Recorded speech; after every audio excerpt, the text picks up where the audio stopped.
જામનગરમાં રિલાયન્સના senior manager digital arrest થયા. April મહિનામાં ફેડેક્સ કુરિયર કંપનીના નામે ફોન આવ્યો હતો અને તેમાં તેમણે જણાવ્યું કે તમારા નામે આવેલા કુરિયરમાં ડ્રગ્સ અને 5 પાસપોર્ટ મળી આવ્યા છે. કુરિયર કર્મચારી બાદ ક્રાઇમ બ્રાન્ચના અધિકારીના નામે ફોન કર્યો. પોલીસ ફરિયાદ થશેનું કહી 2 દિવસ ડિજિટલ અરેસ્ટ કરાયા. આરોપીઓએ 26,90,000ની રકમ પણ પડાવી લીધી. સાયબર પોલીસે અજાણ્યા શખ્સ સામે ફરિયાદ નોંધી તપાસ હાથ ધરી.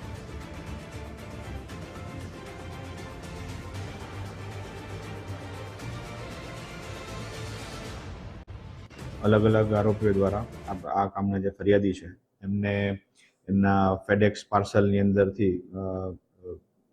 अलग अलग वस्तुओं जेवी के अलग अनाधिकृत पासपोर्ट, कपड़ा, लेपटॉप, MDMA ड्रग्स जेवी अलग अलग वस्तुओं मળી આવેલ હોય અને એમના નામનું પાર્સલ કુરિયર હોય, જેથી આ બાબતમાં એમના વિરુદ્ધ NDPS નો ગુનો દાખલ કરવાનો હોય અને ક્રાઇમ બ્રાન્ચના ઓફિસર તરીકેની પોતાની ઓળખ આપી એમની સાથે સ્પાઇક વિડીયો કોલ મારફતે ડિજિટલ અરેસ્ટ કરેલા અને આશરે બે દિવસ જેટલો સમયગાળા સુધી સતત એમની સાથે વિડીયો કોલ દ્વારા ડિજિટલ અરેસ્ટમાં રાખી અને એમના અલગ અલગ બેંકના એકાઉન્ટમાંથી આશરે 26,90,000 જેટલી રકમ અલગ અલગ બીજા એકાઉન્ટમાં ટ્રાન્સફર કરાવડાવેલી હતી.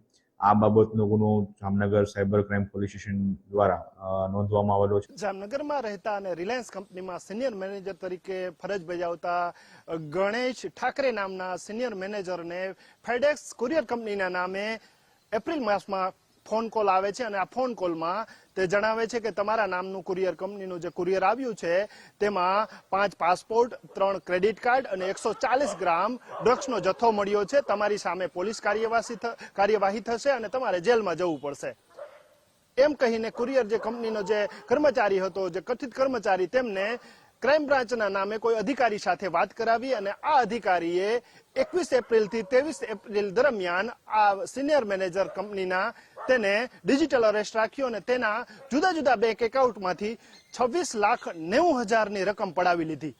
આ કિસ્સો ત્યારે પ્રકાશમાં આવ્યો જ્યારે સિનિયર મેનેજર દ્વારા સાયબર ક્રાઇમ પોલીસ દફતરમાં અરજી કરવામાં આવી અને અરજીના કામે પોલીસે ફરિયાદ નોંધી હાલ તપાસના ચક્રો ગતિમાન કર્યા છે.